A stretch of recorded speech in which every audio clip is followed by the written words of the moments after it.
and Well, why I wanted to have you on and why I wanted to have Daryl on. And one of these days, I would love to be able to have Dale on as well. Because look, I want people to go wherever their heart leads them. And I am not the end all be all, nor is Ken on the Aramaic language, not at all.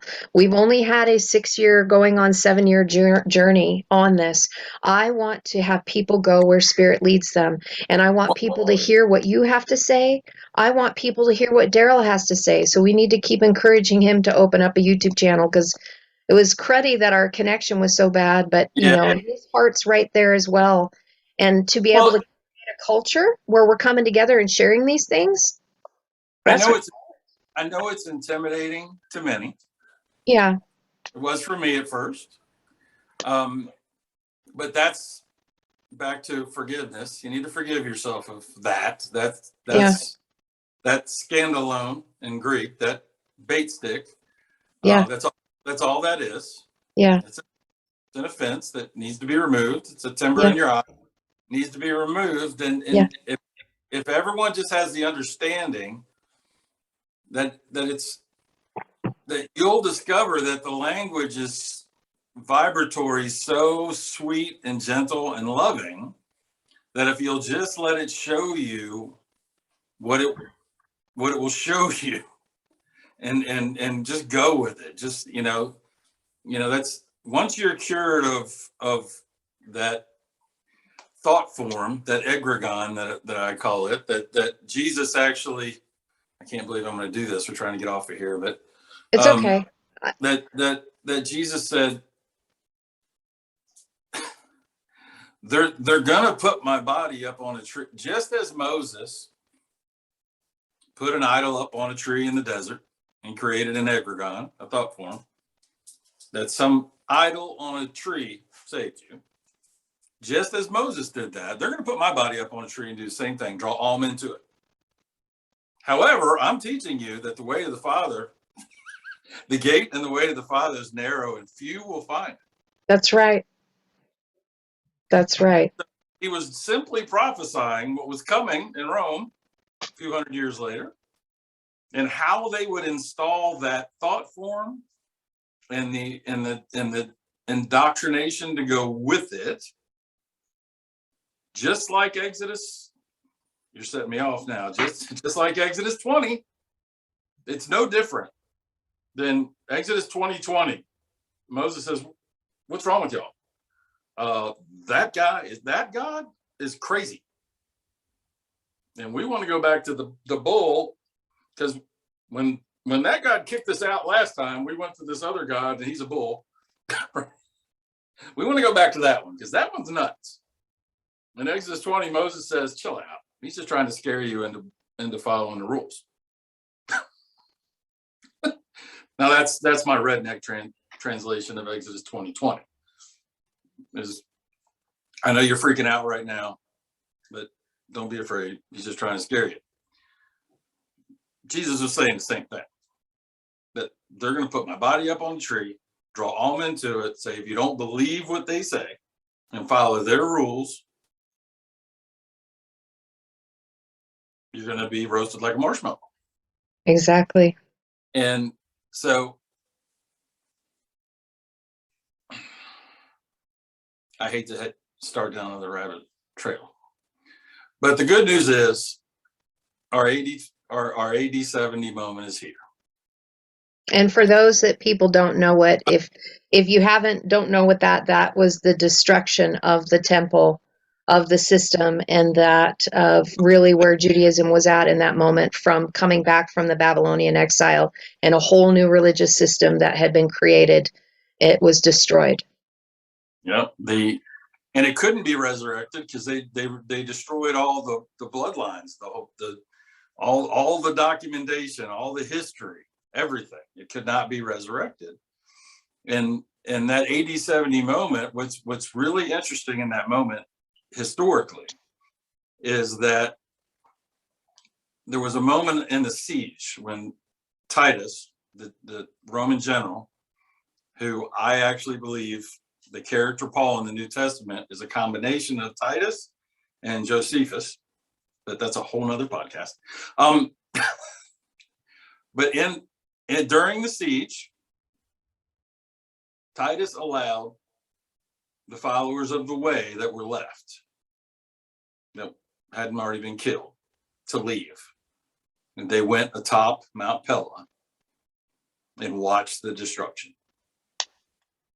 And you and I are there right now. Do you know what that word Pella means, by the way? No. It's got to be awesome. It's a wonder. It's a sign. It's a miracle, and it's the mirror of Aleph. And so when you see the destruction, this is so beautiful. Oh my gosh. Pela met Aleph. When you see this destruction happening all around you, begin to speak revelation of that which has been instructed in your heart, the way of oneness unity, because that is the miracle, that is the sign, that is the marvel that is coming in this moment of destruction as we watch these religious system implode on itself, because the mirror of that is the Aleph.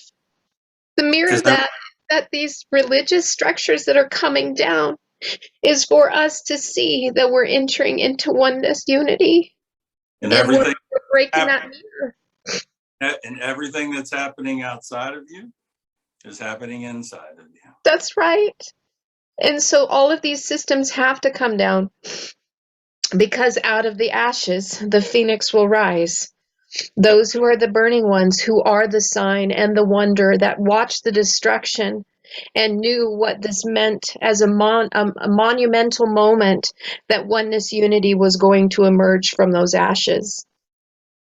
And so what Rome thought was harmful, like, look at what we're doing to your religious system, those who knew the way were rejoicing, because they knew that it was making room for Orita once again, through the true Melta, to come forward out of those ashes. And we just, without having the fear of it, just the wonder of what's happening in this moment as we are watching these things in our lifetime, so something new, a new creation, can emerge. Yep, the Romans were down there. There's a reason why Jesus said not one stone will be left on top of another, because the Romans were taking them all to get the gold that melted. Right. Down in between them.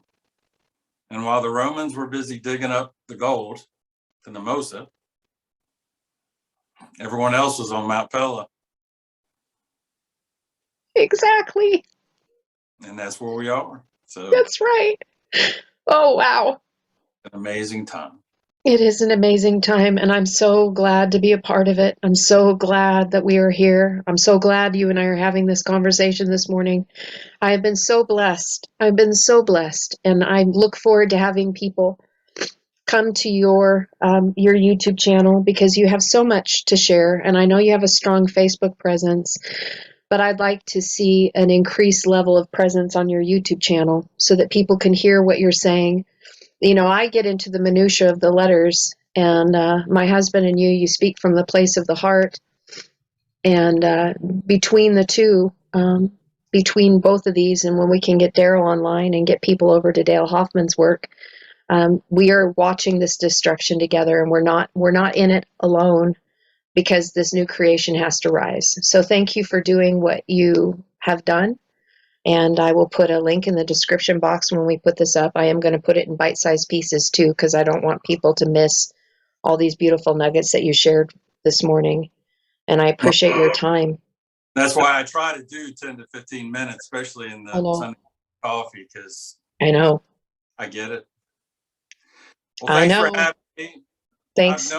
I've known this time was coming for a long time, by the way. I'm glad it did. My heart. I love you. I love your heart. I love you as a fellow brother. And I want to do this again. I really do want to do this again, because, my heart soars when, because words of affirmation are part of my love language. That's what these sacred languages are all about. So when I can meet with somebody that has that same passion and desire, just the presence is just really overwhelming. And so my cup is full today. So thank you. Me too. All right. Well, shlama, shlama, shalom, shalom, namaste, until we get to talk again. It's been awesome. I look forward to it. Me too.